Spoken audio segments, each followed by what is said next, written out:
इसके बाद हमारा अगला टॉपिक है हाउ मैनी और हाउ मच का प्रयोग। इससे पहले हमने कराया था इट और देयर का प्रयोग। तो ये छोटा सा टॉपिक है हाउ मैनी और हाउ मच, लेकिन है बहुत इम्पोर्टेंट। तो हाउ मैनी हाउ मच देख लेते हैं। तो इन दोनों का ही मतलब हाउ मैनी और हाउ मच का होता है कितना। कितना के लिए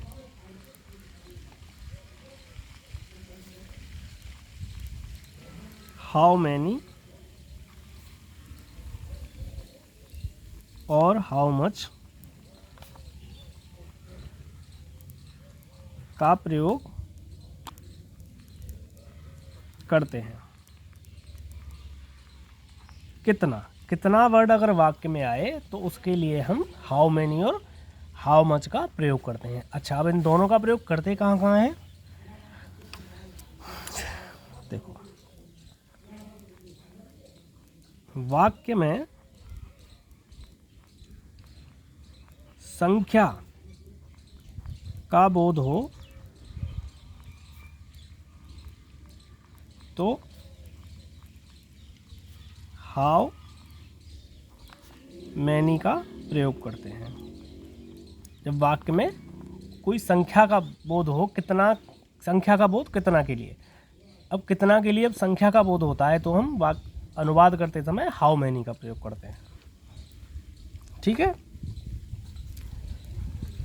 और वाक्य में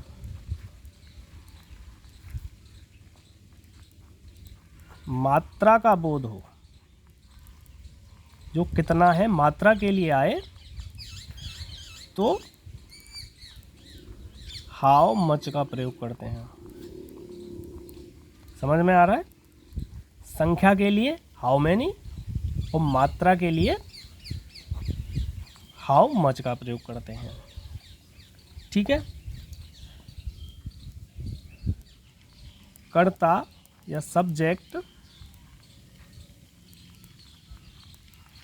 न होने पर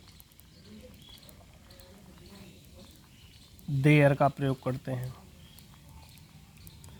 अगर मान लो वाक्य में कर्ता नहीं हो और हाउ मैनी हाउ मच हमें यूज करना हो तो कर्ता की जगह पे हम देयर का प्रयोग करेंगे। ठीक है, समझ में आ रहा है? चलिए अब देखते हैं उदाहरण। अब एग्जाम्पल देख लेते हैं।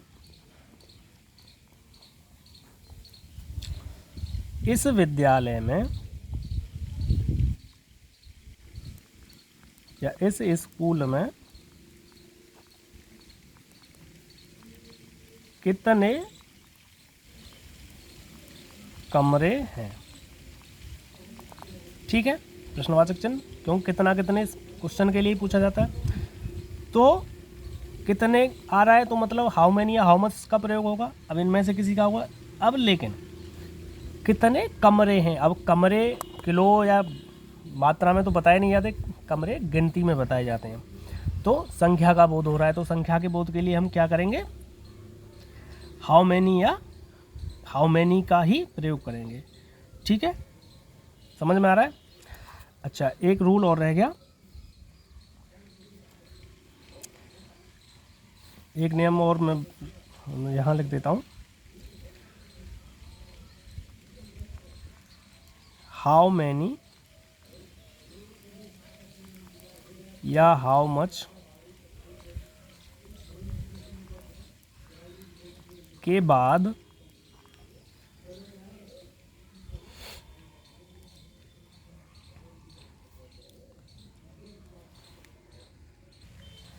हाउ मैनी और हाउ मच के तुरंत बाद हम उसके ऑब्जेक्ट का प्रयोग करते हैं, कर्म का प्रयोग करते हैं। जैसे कितने कमरे हैं तो कमरे की इंग्लिश हाउ मैनी के जस्ट साथ आएगी।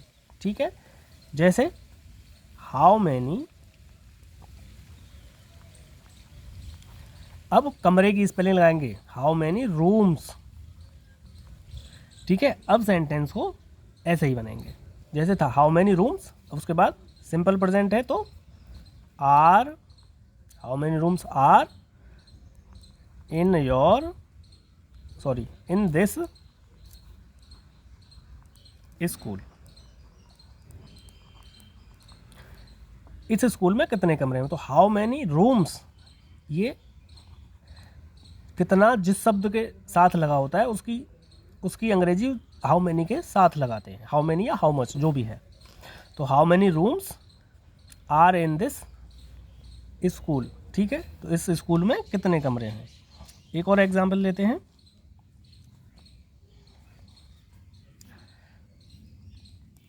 एक वर्ष में कितने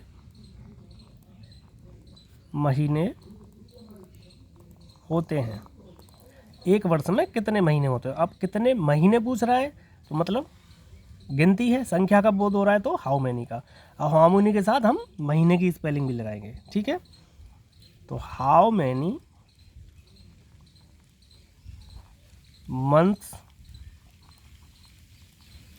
अब हाउ मैनी मंथ्स, उसके बाद वही रूल सिंपल, उसके बाद सिंपल पर वो प्रेजेंट इंडेफिनिट है, सॉरी प्रेजेंट इंडेफिनिट है तो ताहे तिये ते आ रहा है। तो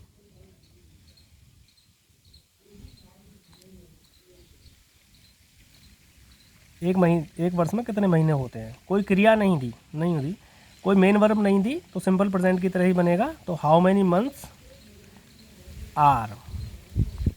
अब इसके बाद सब्जेक्ट देखते हैं। अब सब्जेक्ट इसमें कोई नहीं दिया, जो सब्जेक्ट न देने की कंडीशन में क्या लगाते हैं हम, there. How many months are there in a year. How many months are there in a year. Are के बाद सब्जेक्ट लगाते हैं, इज एम आर के बाद या क्रिया के बाद। अब लेकिन इसमें सब्जेक्ट है नहीं तो सब्जेक्ट न होने की कंडीशन में हम क्या लगाएंगे, कर्ता न होने पर देयर का प्रयोग करेंगे। तो देयर का प्रयोग करेंगे, ठीक है। अब इसमें महीने और वर्ष दिया है तो इट का प्रयोग होना चाहिए, लेकिन नहीं, हाउ मैनी और हाउ मच के केस में कर्ता न होने पर कोई भी कंडीशन हो हम देयर का ही प्रयोग करेंगे, ठीक है। एक और एग्जाम्पल लेते हैं। तुम्हारे पास कितनी कार हैं। तुम्हारे पास कितनी कार हैं, तो गिनती पूछ रहा है तो कैसे बनेगा, हाउ मैनी।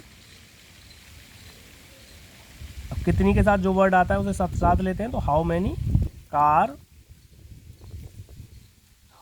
कार्स, एक से ज़्यादा कार है तो हाउ मैनी कार्स। अब पास शब्द आ रहा है, पास, तो पास के लिए क्या यूज़ करते थे हम, हैज़ और हैव और हैड का, याद आ रहा है, मैंने बताया था। तो क्या आएगा, क्रिया का आएगी इसमें, how many cars have. Has have का प्रयोग हुआ पास के लिए, मैंने पिछली वीडियो में बताया था, नहीं देखा तो देख लीजिए। तो हाउ मैनी कार्स हैव, अब किसके पास, तुम्हारे पास, शब्द करता क्या है, तुम, तो यू, ठीक है। How many cars have you, समझ में आ गया।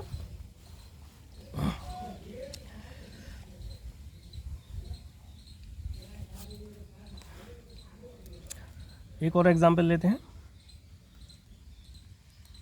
तुम्हें कितने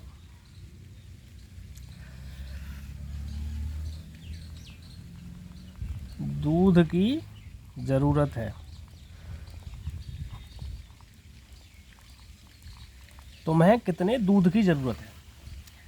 अब दूध के लिए गिनती में तो आता नहीं है, दूध आता है मात्रा में, किलो में, लीटर में। तो यहाँ क्या यूज़ होगा, हाउ मच। तो कितने के बाद जो शब्द आता है उसको उसके साथ लेते हैं। तो हाउ मच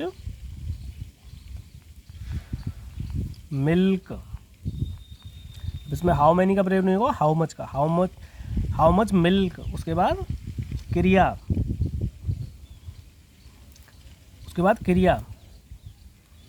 क्रिया क्या है, इज। हाउ मच मिल्क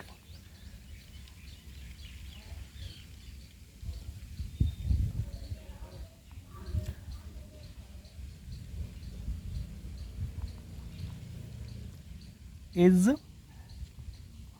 उसके बाद करता यू नीड। ज़रूरत के लिए, नीड। तो how much milk is you, sorry are लगेगा यू के लिए, how much milk are you need, तो कितने दूध की तुम्हें आवश्यकता है। तो ये थे हाउ मैनी और हाउ मच के प्रयोग। इसके लिए मैं एक डायरेक्ट फॉर्मूला बता देता हूँ। हाउ मैनी या हाउ मच, इसके जस्ट बाद हम ऑब्जेक्ट लगाते हैं, उसके जस्ट बाद हम वर्ब लगाते हैं, क्रिया, उसके बाद सब्जेक्ट, और उसके बाद फिर कॉम्प्लीमेंट, जो भी बचता है उसको हम कॉम्प्लीमेंट कहते हैं। हाउ मैनी हाउ मच, उसके जस्ट बाद ऑब्जेक्ट, उसके बाद वर्ब क्रिया, उसके बाद सब्जेक्ट, फिर कॉम्प्लीमेंट जो भी बचता है। ठीक है, तो ये हमारा हाउ मैनी और हाउ मच का फॉर्मूला हो गया। अब हाउ मैनी हाउ मच तुम्हारी समझ में आ गया होगा कहाँ कहाँ और कैसे कैसे यूज होता है। ठीक है, अब ये हाउ मैनी हाउ मच छोटा टॉपिक था लेकिन बहुत ही इम्पोर्टेंट था। तो ये टॉपिक यहीं ख़त्म होता है। समझ में ना आया हो कुछ भी तो मुझे कमेंट में बताएं। अब चलते हैं फिर अगले टॉपिक।